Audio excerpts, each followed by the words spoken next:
Capítulo 21. As perseguições contra os protestantes franceses no sul da França, durante os anos 1814 e 1820. A perseguição nesta parte protestante da França prosseguiu com poucas interrupções desde a revogação do Edito de Nantes, por Luís XIV, até um período muito breve antes do começo da Revolução Francesa.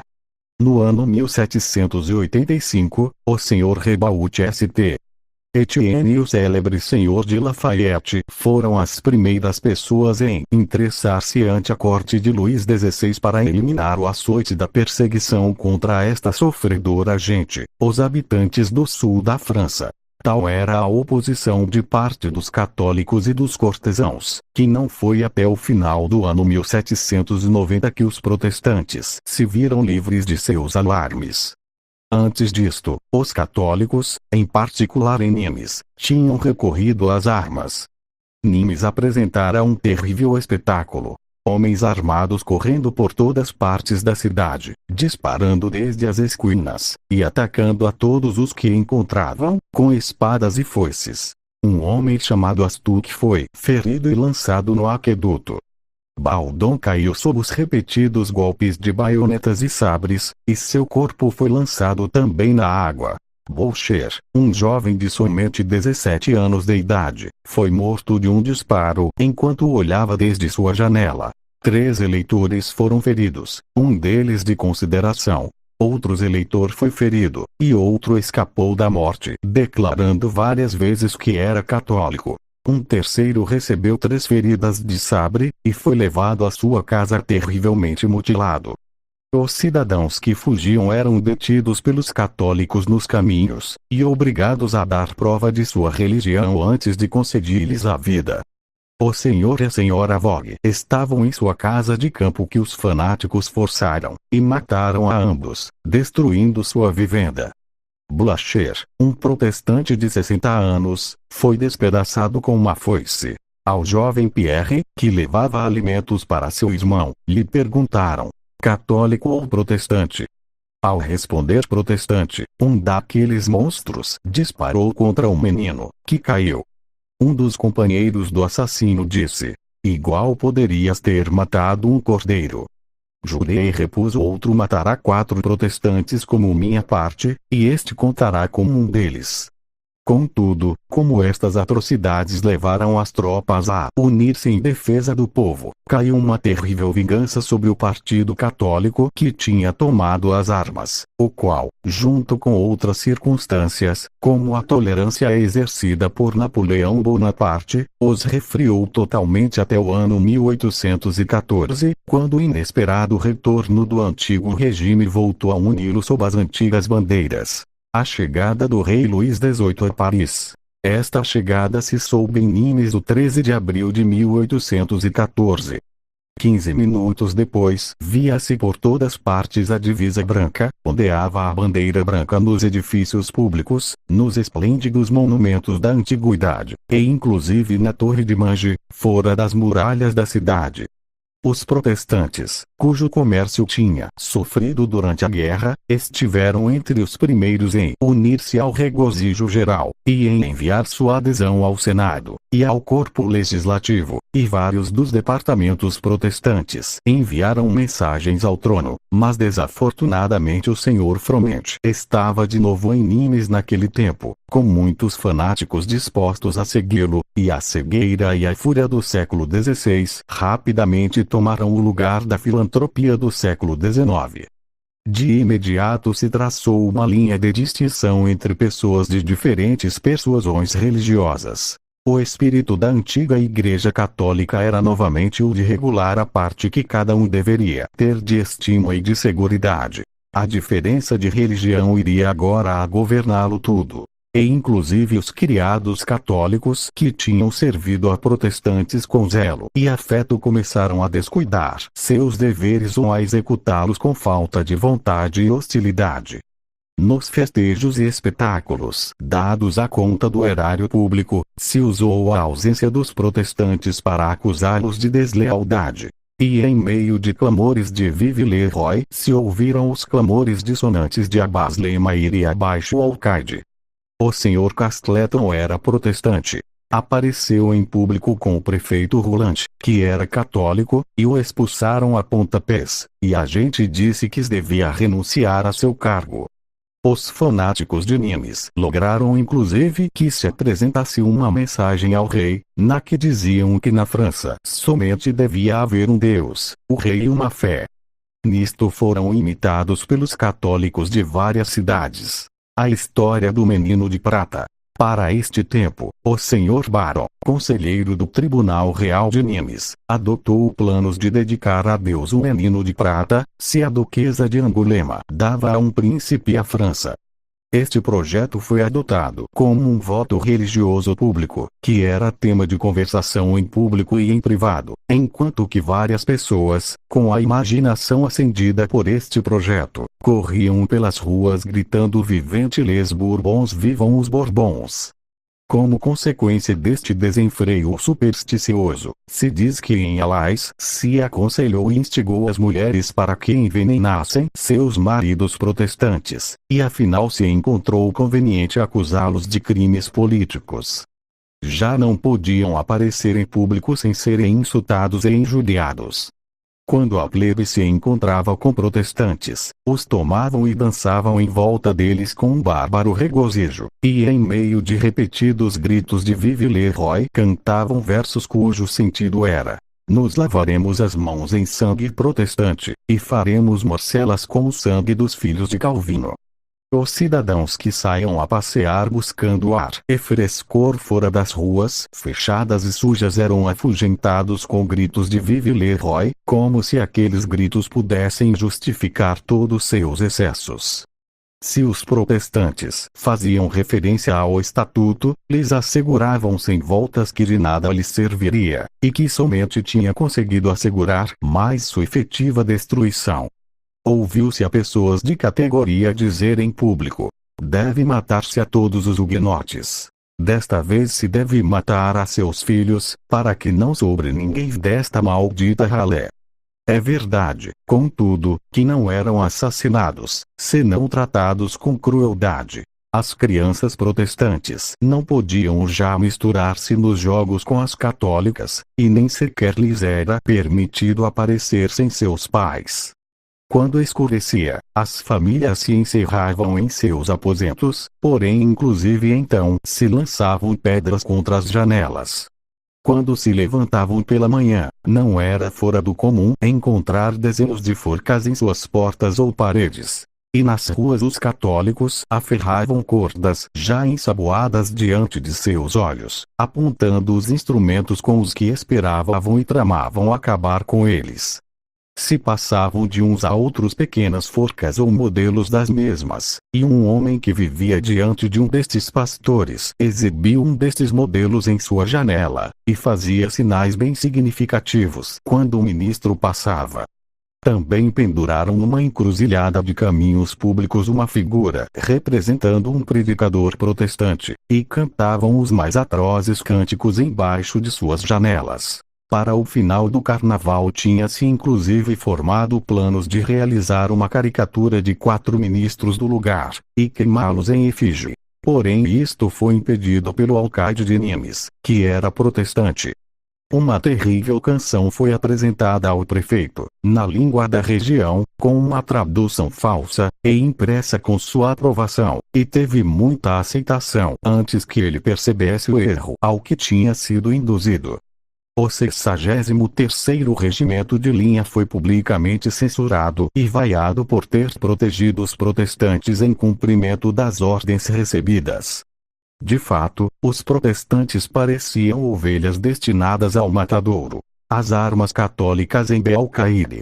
Em maio de 1815, muitas pessoas de Nimes pediram uma associação federativa similar à de Lyon, Grenoble, Paris, Avignon e Montpellier, mas esta federação acabou aqui após a efêmera e ilusória existência de 14 dias.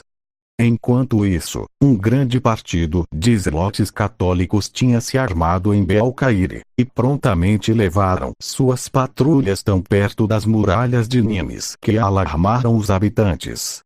Estes católicos pediram ajuda aos ingleses que se encontravam atracados no porto de Marselha, e obtiveram a doação de 1000 mosquetes, 10.000 cartuchos, etc. Contudo, o general Gilles foi logo enviado contra estes guerrilheiros, impedindo-lhes de chegar a maiores ações, concedendo-lhes um armistício. Não obstante, quando Luís XVIII houve voltado a Paris, após o final do reinado de Napoleão de 100 dias, e pareceu estabelecer-se a paz e diminuir os espíritos partidários, inclusive em Nimes, bandos de Belcaire se uniram a Trestaillon nesta cidade, para cumprir a vingança premeditada durante tanto tempo.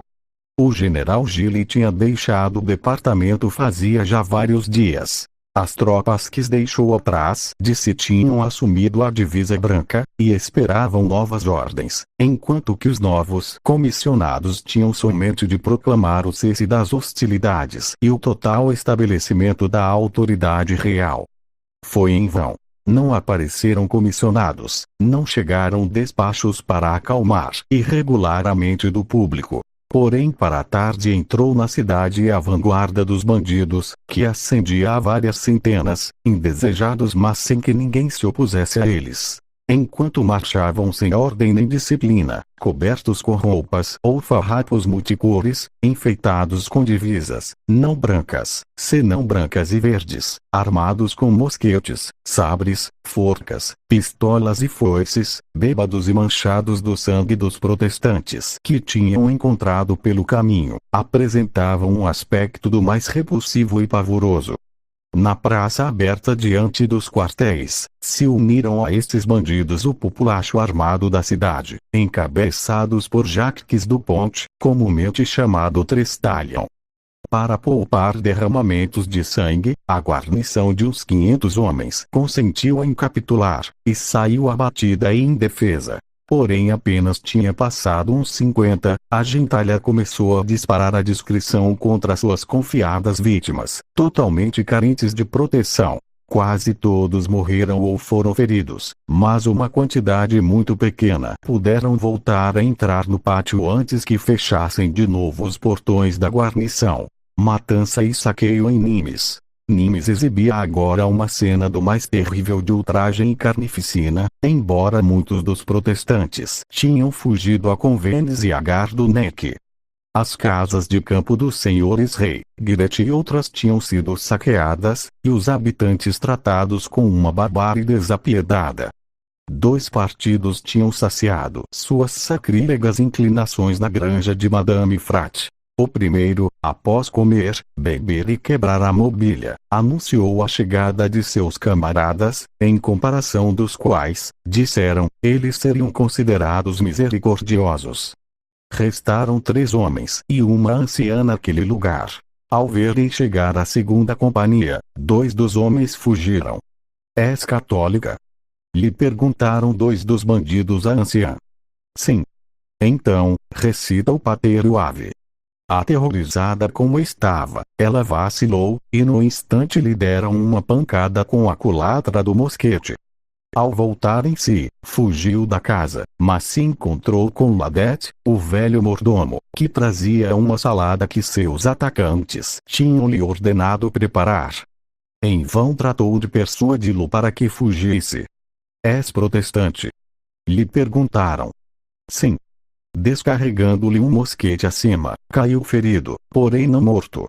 Para consumar sua obra, aqueles monstros acenderam um fogo com palha e tábuas, lançaram sua vítima ainda viva nas chamas, e a deixaram morrer nas mais atrozes agonias. Depois comeram a salada, a omelete, etc. No dia seguinte, alguns trabalhadores, vendo a casa aberta e abandonada, entraram e descobriram o corpo meio consumido de Ladet.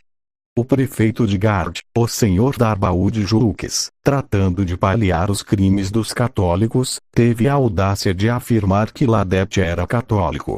Mas isto foi contradito publicamente por 2 dos pastores de Nimes. Outra partida cometeu um terrível assassinato em St. Cesaire, matando a Imbert Laplume, marido de Susan Chivas. O encontraram ao voltar de trabalhar nos campos. O líder lhe prometeu perdoar-lhe a vida, mas insistiu em que devia levá-lo ao cárcere de Nimes.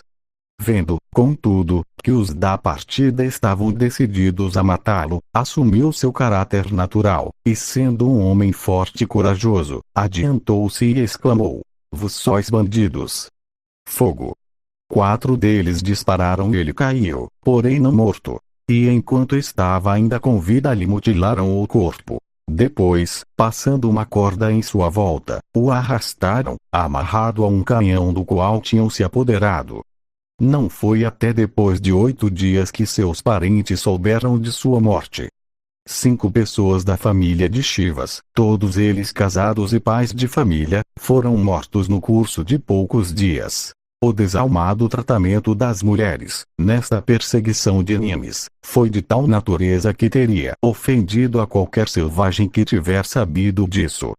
As viúvas Rivet e Bernard foram obrigadas a entregarem enormes quantidades de dinheiro. A casa da senhora Lecointe foi devastada, e seus bens, destruídos. A senhora F. de Dier viu sua morada saqueada e quase arrasada até o nível da terra. Uma partida destes fanáticos visitou a viúva Perrin, que morava numa pequena granja nos Cataventos. Após cometer todo tipo de devastações, atacaram inclusive o Campo Santo, que continha os mortos da família. Tiraram os ataúdes e espalharam o conteúdo por campos limítrofes. Em vão recolheu esta ultrajada viúva os ossos de seus antepassados para voltar a colocá-los em seu lugar. De novo os exumaram. Finalmente, depois de várias inúteis tentativas, ficaram espalhados na superfície dos campos. Decreto régio em favor dos perseguidos. Por fim foi recebido em Nimes o decreto de Luís XVIII, que anulava todos os poderes extraordinários conferidos tanto pelo rei, pelos príncipes, ou agentes subordinados, e as leis seriam agora administradas pelos órgãos regulares, e chegou um novo prefeito para pô-las em vigor. Porém, apesar das proclamações, a obra de destruição, detida por um momento, não foi abandonada, senão que logo foi retomada com renovada força e efeito. O 30 de julho, Jacques Combe, pai de família, foi morto por alguns da Guarda Nacional de Rousseau, e o crime foi tão público que o comandante da partida devolveu à família o livro de notas de bolso, e os papéis do falecido. No dia seguinte multidões amotinadas encheram a cidade e os subúrbios, ameaçando os coitados aldeões, e o 1º de agosto os mataram sem oposição. Ao meio-dia daquele mesmo dia, 6 homens armados, encabeçados por Trupeme, o açougueiro, rodearam a casa de Monote, um marceneiro. 2 da partida, que eram ferreiros, tinham estado trabalhando na casa o dia anterior, e tinha visto um protestante que se havia refugiado ali, o Sr. Bouillon, que tinha sido tenente do exército, e que estava retirado com uma pensão. Era homem de excelente caráter, pacífico e inofensivo, e nunca tinha servido o imperador Napoleão. Precisaram apontá-lo a Trupeme, quem não o conhecia, enquanto partilhava seu frugal desjejum com a família. Trupeme lhe ordenou que fosse com ele, agregando: "Teu amigo Salcine já está no outro mundo." Trupeme o colocou no meio da tropa, e ardilosamente lhe ordenou que gritasse "Vive l'Impereur", o qual recusou, agregando que nunca havia servido o imperador. Em vão as mulheres e as crianças da casa intercederam por sua vida, enaltecendo suas gentis e virtuosas qualidades. Foi levado à esplanada e tiroteado, primeiro por Trupeme, e depois pelo resto. Várias pessoas se aproximaram, atraídas pelo barulho de disparos, mas foram ameaçadas com uma sorte similar. Depois de um certo tempo os bandidos foram embora, ao grito de "Vive le roi!". Algumas mulheres se encontravam entre eles, e ao ver uma delas dolorida, disse-lhe Trupeme: "Hoje matei 7, e tu, se dizeres uma palavra, serás a 8ª." Pierre Colbert, um tecelão, foi arrancado de seu telar por um bando armado, e morto de um tiro em sua própria porta. Sua filha mais velha foi abatida com a culatra de um mosquete. E mantiveram um punhal junto ao peito de sua mulher enquanto os bandidos saqueavam sua vivenda. Poiraut, vendedor de sedas, foi literalmente despedaçado em presença de uma grande multidão e em meio dos impotentes temores e lágrimas de sua mulher e de seus 4 pequenos filhos. Os assassinos somente deixaram o cadáver para voltar à casa de Heraut e apoderar-se de tudo quanto fosse de valor. O número de assassinatos naquele dia não pode determinar-se. Uma pessoa viu 6 cadáveres no Korsneuf e 9 foram levados ao hospital. Se algum tempo depois os assassinatos ficaram menos frequentes por alguns dias, o saqueio e as contribuições obrigatórias foram impostos ativamente.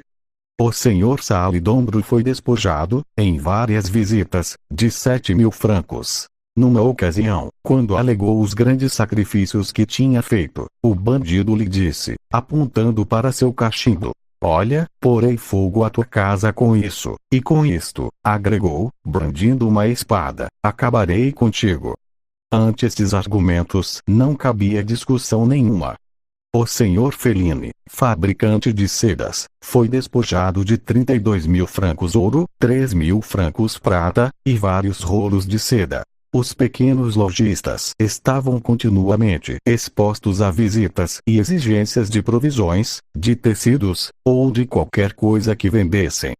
E as mesmas casas que incendiavam as casas dos ricos e destrocavam as vides dos agricultores, destrocavam os telares do tecelão, e roubavam as ferramentas do artesão. A desolação reinava no santuário e na cidade. As bandas armadas, em lugar de reduzir-se, aumentavam. Os fugitivos, em lugar de voltar, recebiam constantes sobressaltos, e os amigos que lhes davam refúgio eram considerados rebeldes. Os protestantes que ficaram foram privados de todos seus direitos civis e religiosos, e até os advogados e xerifes tomaram a resolução de excluir a todos os da pretendida religião reformada de seus corpos. Os que estavam empregados na venda de fumo perderam suas licenças. Os diáconos protestantes encarregados dos pobres foram todos espalhados. De 5 pastores somente sobraram 2. Um deles se viu obrigado a mudar de residência, e somente podia aventurar-se a ministrar os consolos da religião ou a executar suas funções de ministro sob o manto da noite. Não satisfeitos com estes tipos de tormentos, publicações caluniosas e escarnecedoras acusaram os protestantes de levantar a proscrita bandeira das comunas e de invocar o caído Napoleão. E naturalmente como sendo indignos da proteção das leis e do favor do monarca. Depois disso, centenas deles foram arrastados ao cárcere sem sequer uma única palavra escrita. E embora um diário oficial, levando o título de Jornal do Garde, foi estabelecido por 5 meses, enquanto esteve influenciado pelo prefeito, o alcaide e outros funcionários, a palavra estatuto não foi mencionada uma única vez nele. Ao contrário, um de seus primeiros números descreveu os sofredores protestantes como crocodilos, que somente choram de ira e lamentando que não tenham mais vítimas para devorar. Como pessoas que tinham ultrapassado Danton, a Marat e a Robespierre em fazer o mal, e que tinha prostituído suas filhas à guarnição para ganhá-la para Napoleão. Um extrato deste artigo, impresso com a coroa e as armas dos Borbones, foi vozeado nas ruas, e seu vendedor ia enfeitado com a medalha da polícia. Petição dos refugiados protestantes. A estas repreensões é oportuno opor a petição que os refugiados protestantes em Paris apresentaram a Luís XVIII em favor de seus irmãos de Nimes. Colocamos a vossos pés, Sire, nossos agudos sofrimentos. Em vosso nome são degolados nossos concidadãos, e suas propriedades são devastadas. Aldeões enganados, em pretendida obediência a vossas ordens, se reuniram sob as ordens de um comissionado designado por vosso augusto sobrinho. Embora estavam prestes para atacar-nos, foram recebidos com seguridades de paz.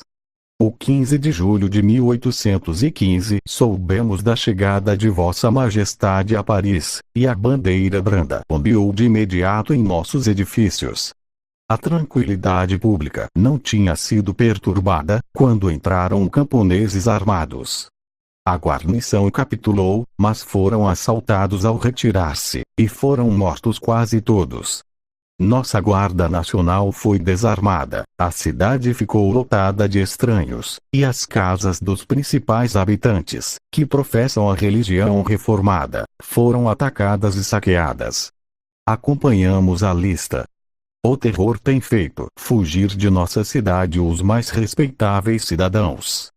Vossa Majestade tem sido enganada se não colocaram diante de vos a imagem dos horrores que transformam em deserto vossa boa cidade de Nimes.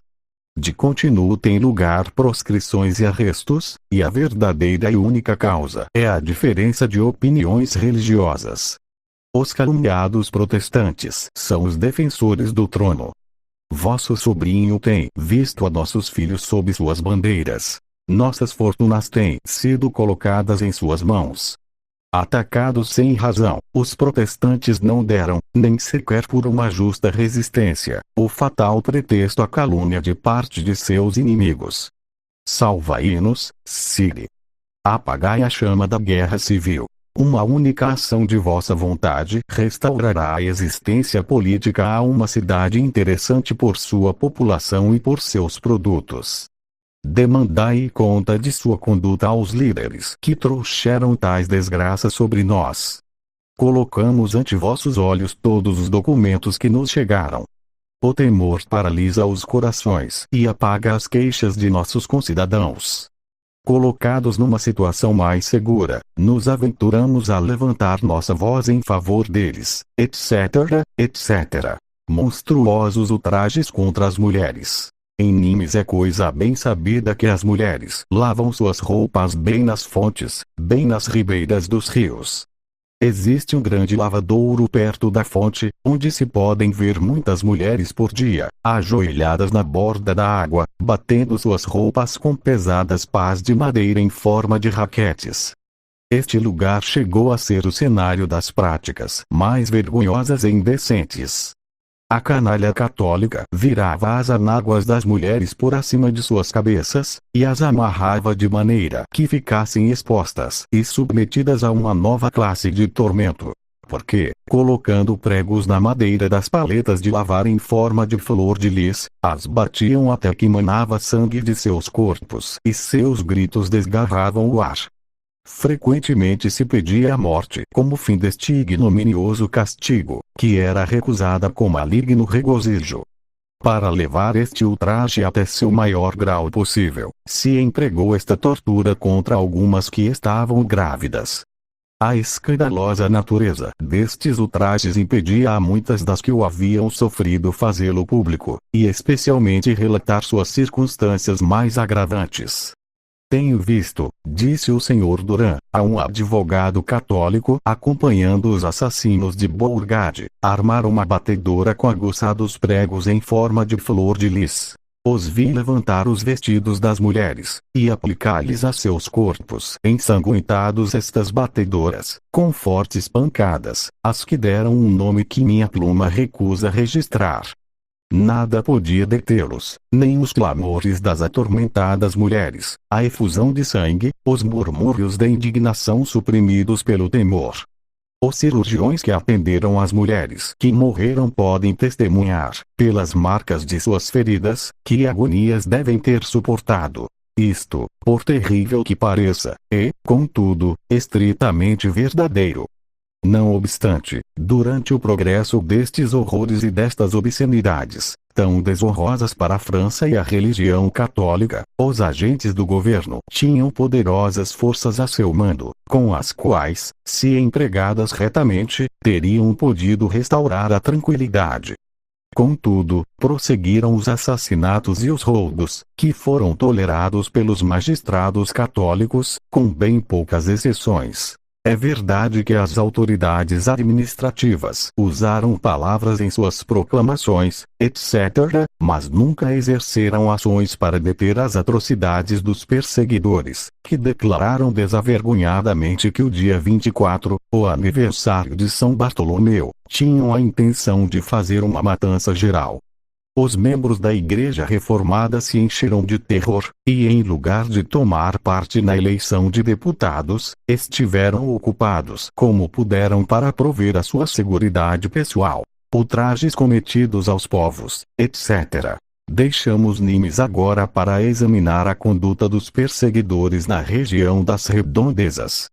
Depois do restabelecimento do governo monárquico, as autoridades locais se distinguiram por seu zelo e diligência em apoiar seus patronos, e sob os pretextos de rebelião, ocultação de armas, descumprimento dos pagos de contribuições, etc., se permitiu às tropas, à Guarda Nacional e ao populacho armado saquear, arrestar e assassinar a pacíficos cidadãos, não meramente com impunidade, senão que alento e aprovação.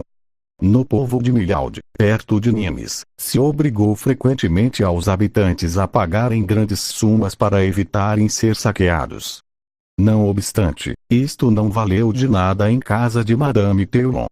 O domingo 16 de julho foram devastadas sua casa e propriedades. Levaram ou destruíram seus valiosos móveis, queimaram a palha e a madeira, e exumaram o corpo de um menino, enterrado no jardim, e o arrastaram em volta de um fogo acendido pela gentalha. Foi com grande dificuldade que a senhora Teulon escapou com vida. O senhor Picherol, outro protestante, tinha ocultado alguns de seus bens em casa de um vizinho católico. Atacaram sua casa, e embora respeitaram todas as propriedades do último, as de seu amigo foram saqueadas e destruídas. No mesmo povoado, um dos da partida, duvidando de se o senhor Hermet, um alfaiate, era o homem a ele qual buscavam, perguntaram: "Tu és protestante?" Ao reconhecê-lo, disseram: "Muito bem." E o assassinaram ali mesmo. No cantão de Valverte, onde havia uma igreja consistorial, extorquiram 80.000 francos. Nas comunas de Belvoisin e General, com um punhado de libertinos cometeram excessos similares, sob o olhar do alcaide e aos gritos de "Vive le roi!". St. Gilles foi cenário das iniquidades mais desalmadas. Os protestantes, os mais ricos dos habitantes, foram desarmados, enquanto suas casas eram saqueadas. Apelaram ao alcaide, porém este riu e foi embora. Este oficial tinha à sua disposição uma guarda nacional de várias centenas de homens, organizada sob suas próprias ordens. Seria fatigoso ler a lista dos crimes que tiveram lugar durante muitos meses. Em Claveyson, o alcaide proibiu aos protestantes a prática de cantar os salmos, coisa que se costumava celebrar no templo, para que, como disse, não se ofendesse nem perturbasse os católicos. Em Sommieres, a uns 15 quilômetros de Nimes, os católicos fizeram uma esplêndida procissão através da população, que continua até o pôr do sol, e foi seguida pelo saqueio dos protestantes. Ao chegar tropas forasteiras a Sommieres, recomeçou a pretendida busca de armas. Obrigava-se aos que não possuíam mosquetes a comprá-los, com o propósito de que os rendessem, e apostavam soldados em suas casas a 6 francos diários até que entregassem os artigos pedidos. A igreja protestante, que tinha sido fechada, foi convertida em quartel para os austríacos. Depois de ter estado suspendido durante 6 meses o serviço divino em Nimes, a igreja, chamada Templo pelos protestantes, foi reaberta, e se celebrou o culto público na manhã do 24 de dezembro. Ao examinar o campanário, se descobriu que alguém tinha roubado a vara central do sino. Ao aproximar-se a hora do serviço, se reuniram vários homens, mulheres e crianças ante a casa do senhor Ribot, o pastor, e ameaçaram com impedir o culto. Quando chegou a hora, dirigindo-se ele para a igreja, foi rodeado. Lançaram-lhe os mais terríveis gritos. Algumas mulheres o aferraram pelo colarinho da camisa.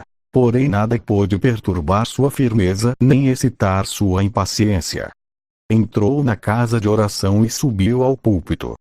Jogaram pedras dentro e caíram entre os adoradores. Contudo, a congregação permaneceu tranquila e atenta, e o serviço continuou entre ruídos, ameaças e insultos. Ao saírem, muitos teriam sido mortos se não fosse sido pelos caçadores da guarnição, que os protegeram honrosa e zelosamente. Pouco depois o Sr. Ribot recebeu a seguinte carta do capitão dos caçadores. 2 de janeiro, 1816. Lamento profundamente os prejuízos dos católicos contra os protestantes, dos quais dizem que não amam o rei. Segui agindo como o tendes feito até agora, e o tempo e vossa conduta contradirão os católicos. Se tiver lugar um tumulto similar ao do sábado, informai-me. Conservo meus informes destes fatos, e se os agitadores resultam incorrigíveis, e esquecem o que devem a um melhor dos reis e ao estatuto, cumprirei com meu dever e informarei o governo de suas atuações. Adeus, querido senhor. Dai ao consistório seguridades de minha estima, e dos sentimentos que abrigo acerca da moderação com que afrontaram as provocações dos malvados de Somieres. Tenho a honra de saudar-vos com respeito. Suvalde Line. Este pastor recebeu outra carta Deus Marquês de Montlord, o 6 de janeiro, para alentá-lo a unir-se com todos os bons homens que creem em Deus para obter o castigo dos assassinos, bandidos e perturbadores da paz pública, e a ler publicamente as instruções que tinha recebido do governo a este efeito. Apesar disto, o 20 de janeiro de 1816, quando se celebrou o serviço de comemoração da morte de Luís XVI, formando-se uma procissão, os guardas nacionais dispararam contra a bandeira branca pendurada nas janelas dos protestantes, e terminaram o dia saqueando-os. Na comuna de Angargues, as coisas estavam ainda piores. E na de Fontanes, desde a entrada do rei em 1815, os católicos quebrantaram todos os compromissos com os protestantes. De dia os chegavam, e de noite forçavam suas portas, ou as marcavam com giz para serem saqueadas ou queimadas. St. Mamet foi repetidamente visitada por estes saqueios, e em Montreal, em data tão tardia como o 16 de junho de 1816, os protestantes foram atacados, espancados e encarcerados por ousar celebrar o regresso de um rei que tinha jurado preservar a liberdade de religião e manter o estatuto. Relato adicional das ações dos católicos em Nimes. Os excessos perpetrados no campo não parecem ter desviado em absoluto de Nimes a atenção de seus perseguidores. Outubro de 1815 começou sem melhora alguma nos princípios ou medidas do governo, e isto foi seguido por uma presunção correspondente por parte do povo. Várias casas no bairro St. Charles foram saqueadas, e suas ruínas queimadas nas ruas entre cânticos, danças e gritos de Vive le Roi. Apareceu o alcaide, porém a multidão pretendeu não conhecê-lo, e quando se atreveu a repreendi-los, lhe disseram que sua presença era desnecessária, e que podia retirar-se. Durante o 16 de outubro, todos os preparativos pareciam anunciar uma noite de carnificina. Circularam de maneira regular e confiada ordens para reunir-se e senhas secretas para o ataque. Trestaillon passou revista a seus sequazes, e os urgiu a perpetrarem seus crimes, tendo com um destes malvados o seguinte diálogo: Sequaz, se todos os protestantes, sem exceção, devem ser mortos, me unirei a isso contente. Mas como me tens enganado tantas vezes, não me mexerei a não ser que devam morrer todos. Trestaillon, pois então vem comigo, porque desta vez não escapará ninguém. Este horrendo propósito teria sido executado se não tiver sido pelo general Lagarde, comandante do departamento. Não foi senão até às 10 da noite que percebeu o perigo. Então viu que não podia perder sequer um momento. As multidões estavam avançando por 105 subúrbios, e as ruas enchiam-se de rufiões, lançando as mais terríveis imprecações. A generala soou às 11 da noite, o que piorou a confusão que se estava estendendo pela cidade. Umas quantas tropas se reuniram em volta do conde Lagarde, que estava agitado pela maior angústia ao ver que o mal tinha chegado até o paroxismo. Acerca disto dá o senhor Durant, um advogado católico, o seguinte relato. Era perto da meia-noite, minha mulher acabava de adormecer. Eu estava ao lado dela, escrevendo, quando fomos perturbados por um barulho distante. Que podia ser aquilo? Para acalmar seu alarme, disse que provavelmente se tratava da chegada ou saída de algumas tropas da guarnição. Mas já podíamos ouvir disparos e gritos, e ao abrir minha janela, distingui horríveis imprecações misturadas com gritos de Vive le Roi. Despertei a um oficial que se alojava em minha casa, e ao senhor Chancel, diretor de obras públicas. Saímos juntos, e chegamos ao boulevard. A lua resplandecia brilhantemente, e se via todo tão claramente como de dia. Uma enfurecida multidão estava dirigindo-se para o massacre juramentado, e a maior parte iam seminus, armados com facas, mosquetes, paus e sabres. Como resposta a minhas indagações, me disseram que a matança era geral, e que muitos tinham já sido mortos nos subúrbios. O senhor Chancel se retirou a colocar-se seu uniforme de capitão dos pompiers. Os oficiais se retiraram aos quartéis, e eu, intranquilo por minha mulher, voltei a casa. Pelo barulho que ouvia, estava convencido de que alguns me seguiam. Me deslicei pela sombra da parede, abri a porta de minha casa, entrei e a fechei, deixando uma pequena abertura pela que podia vigiar os movimentos da partida cujas armas resplandeciam sob a luz da lua. Pouco tempo depois apareceram alguns homens armados levando um prisioneiro junto ao mesmo lugar onde eu estava escondido.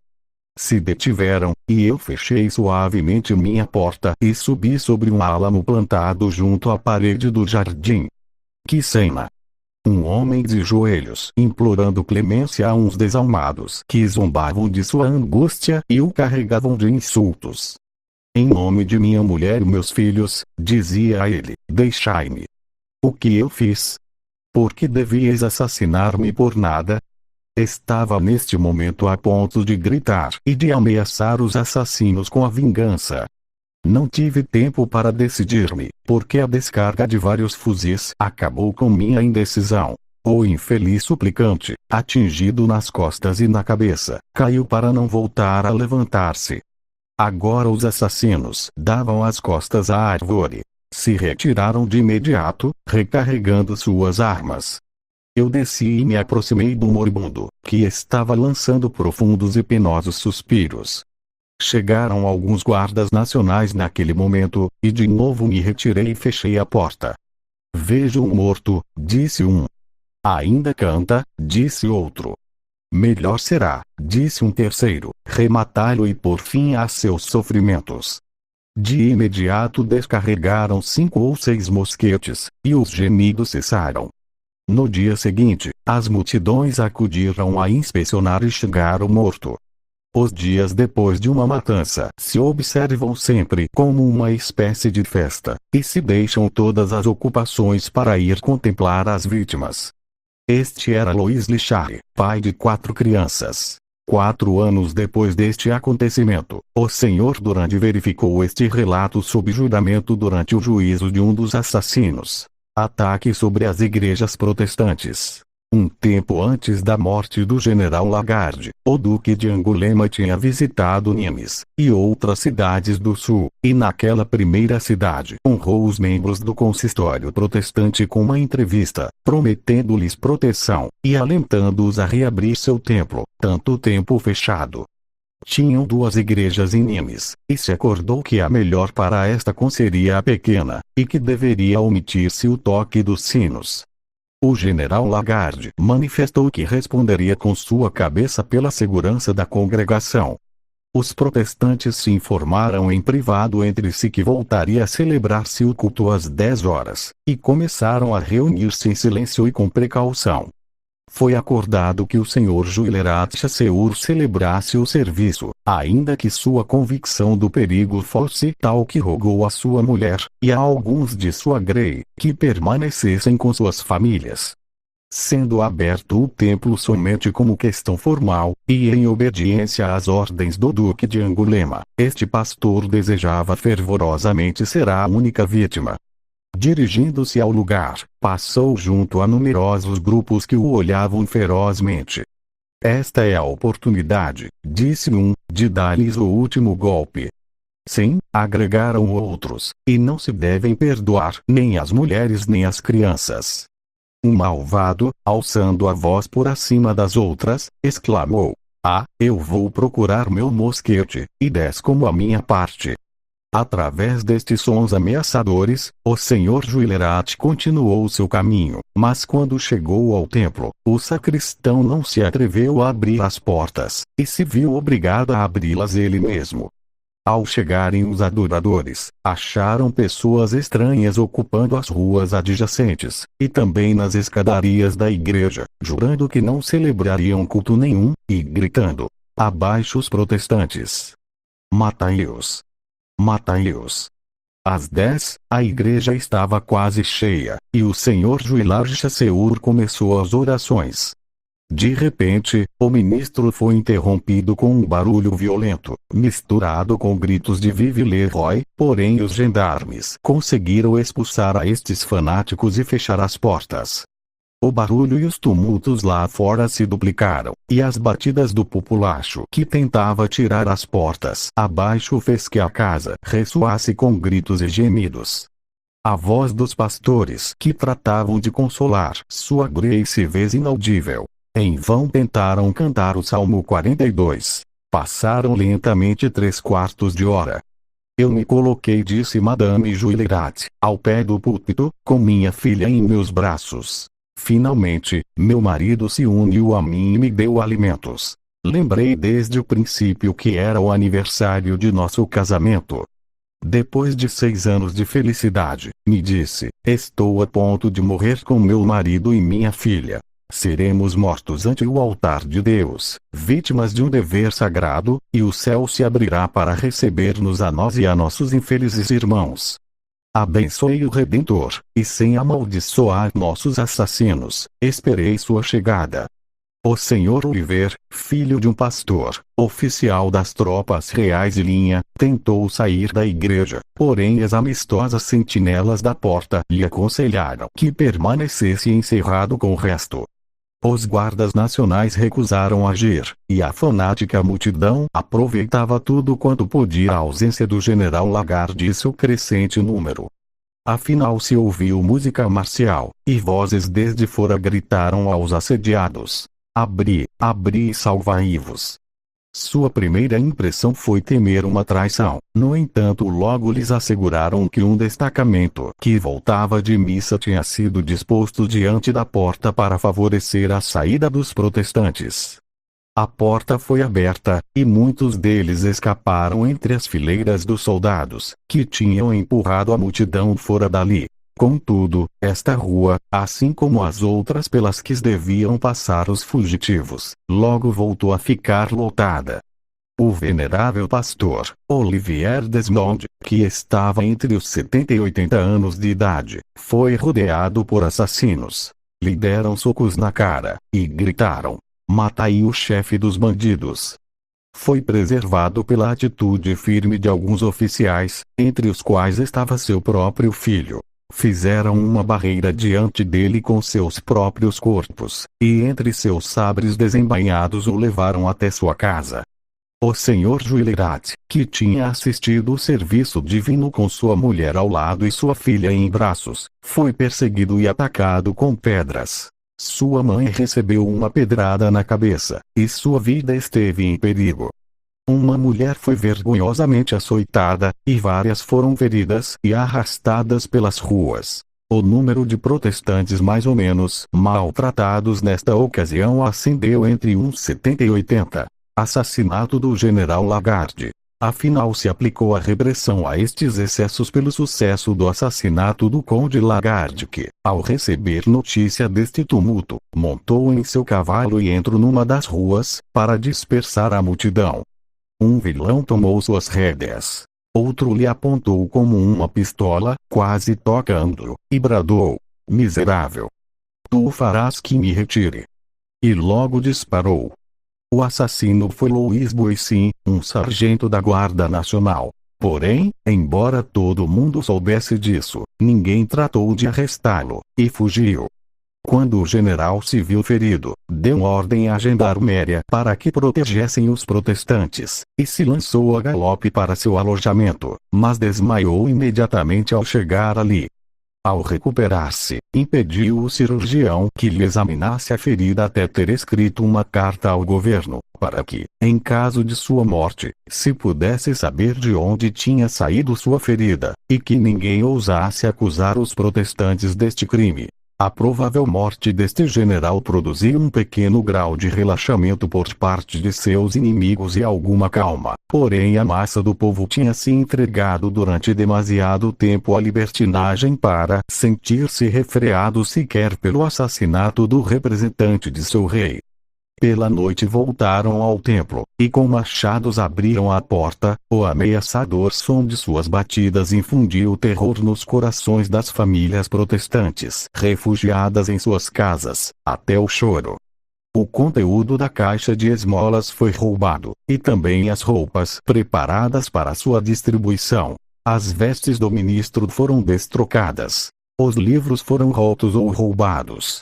As estâncias foram saqueadas, mas as habitantes que continham os arquivos da Inferno, e os sínodos, foram providencialmente passadas por alto. E se não tivesse sido pela muitas patrulhas a pé, tudo teria ficado reduzido a cinzas, e o edifício mesmo seria um monte de ruínas. Enquanto isso, os fanáticos atribuíram o crime do general à sua própria devoção, e disseram que era a vontade de Deus. Foram oferecidos 3.000 francos pela captura de Boissin.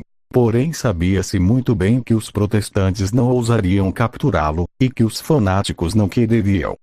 Durante estes acontecimentos, o sistema de conversões forçadas para o catolicismo estava progredindo de forma regular e temível. Interferência do governo britânico.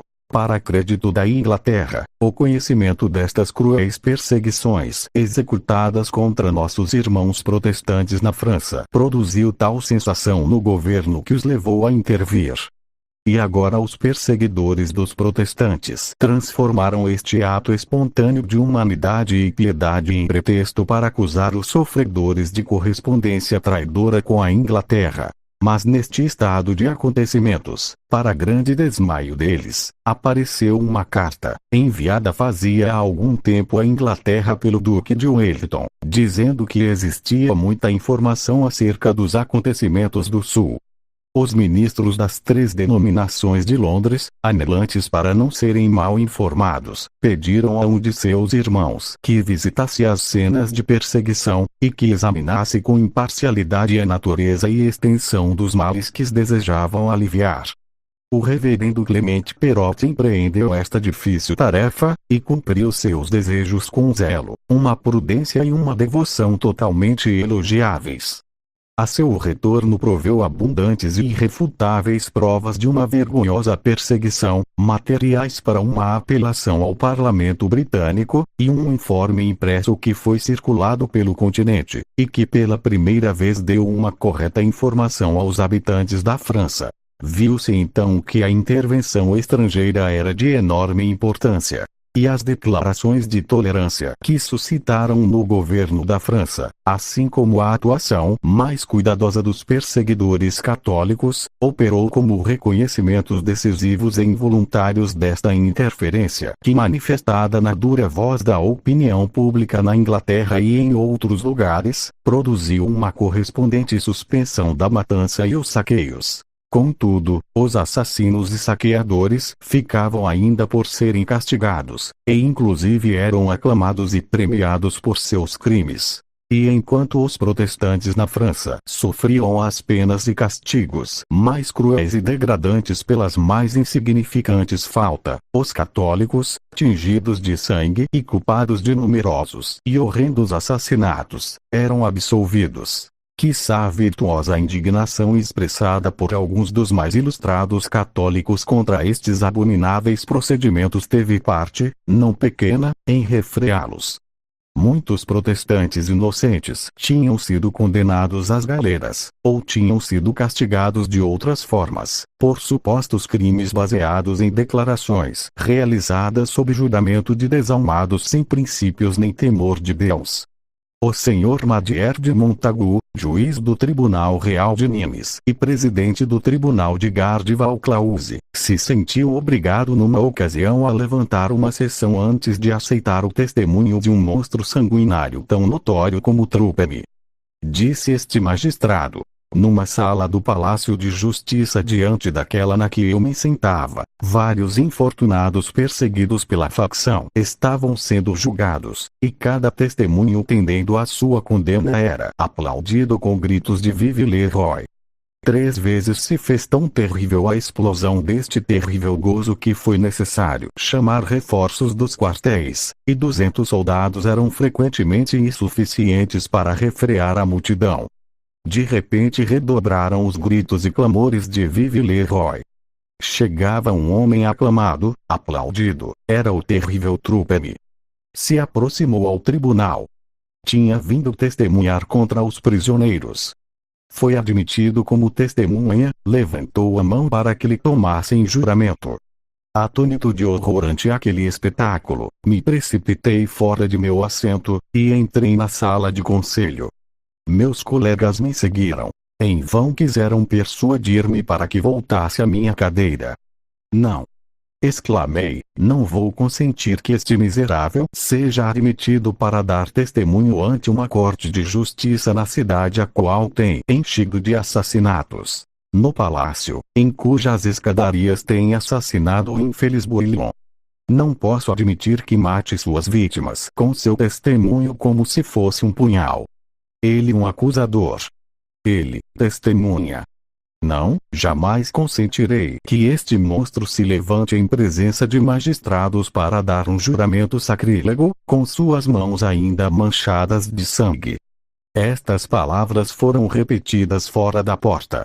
As testemunhas tremeram.